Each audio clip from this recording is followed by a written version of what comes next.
Assalamualaikum warahmatullahi wabarakatuh. Perkenalkan, nama saya Selnur Halisa, NPM 1940102031. Nah, di sini saya akan menjelaskan mengenai ekotoksikologi.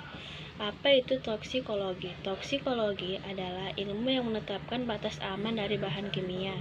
Ada pula yang disebut dengan toksikologi lingkungan, yaitu ilmu yang mempelajari racun kimia dan fisik dari suatu kegiatan dan menimbulkan pencemaran lingkungan.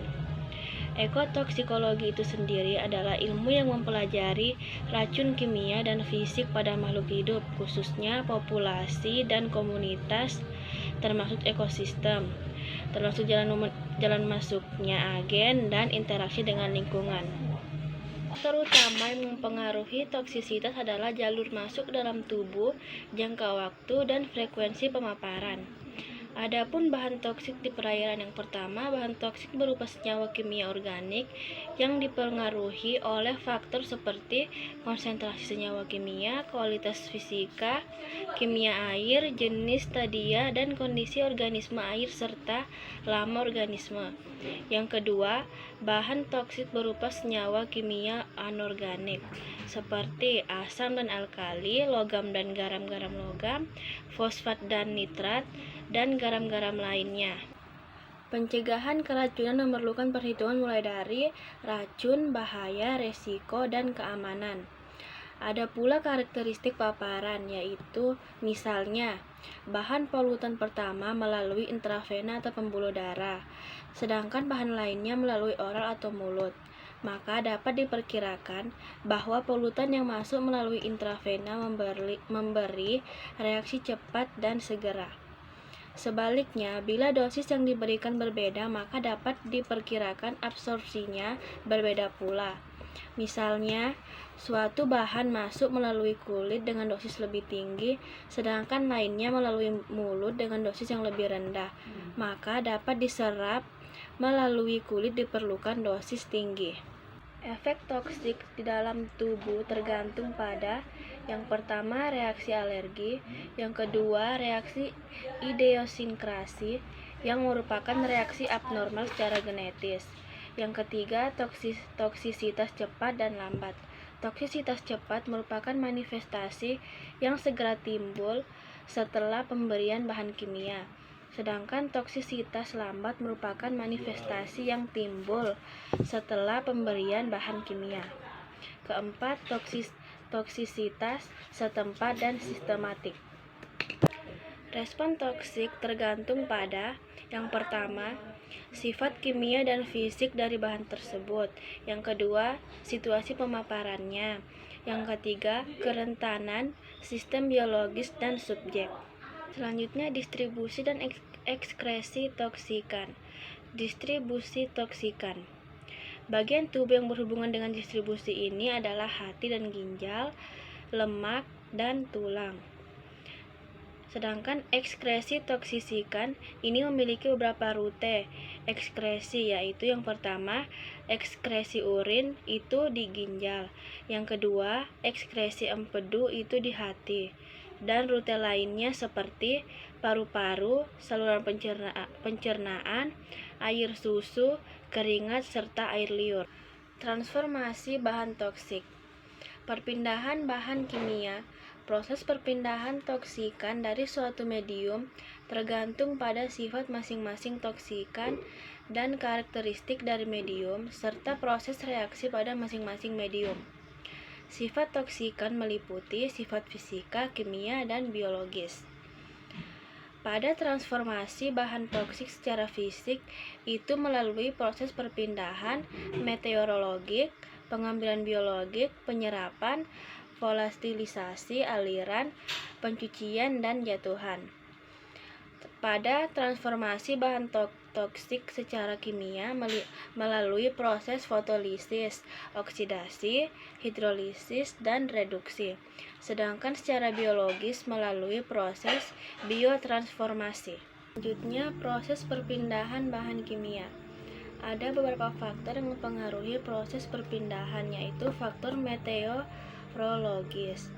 yang meliputi kecepatan dan arah angin, kelembaban, suhu udara, tekanan udara, dan aspek tinggi permukaan.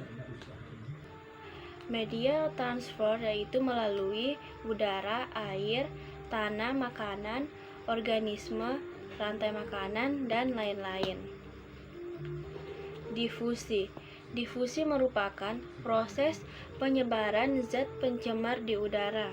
Difusi ini sendiri dibagi menjadi dua, yaitu difusi molekuler dan turbulensi. Difusi molekuler adalah perjalanan penyerapan zat ke dalam atmosfer melalui kontak molekul.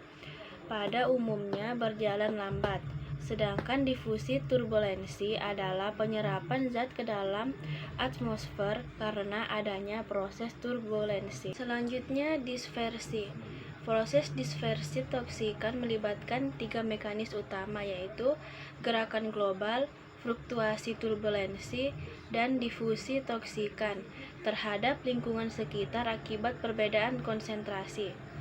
Adapun faktor yang mempengaruhi terhadap proses dispersi yaitu faktor meteorologis, sifat fisika dan kimia, kondisi geografis, serta topografi sumber toksikan. Kemudian, presipitasi atau jatuhan.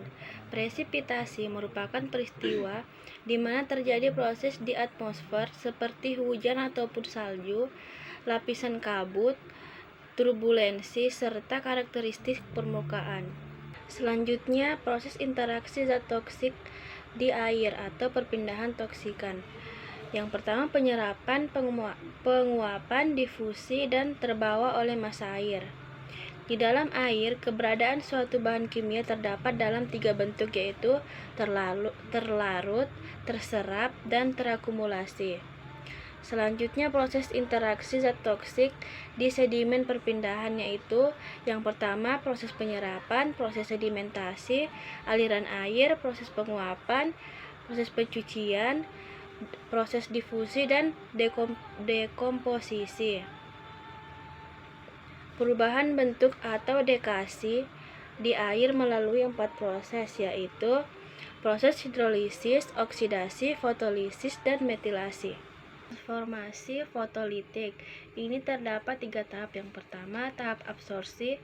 Energi zat mengabsorpsi energi pada spektrum cahaya ultraungu dari visible menghasilkan molekul tereksitasi.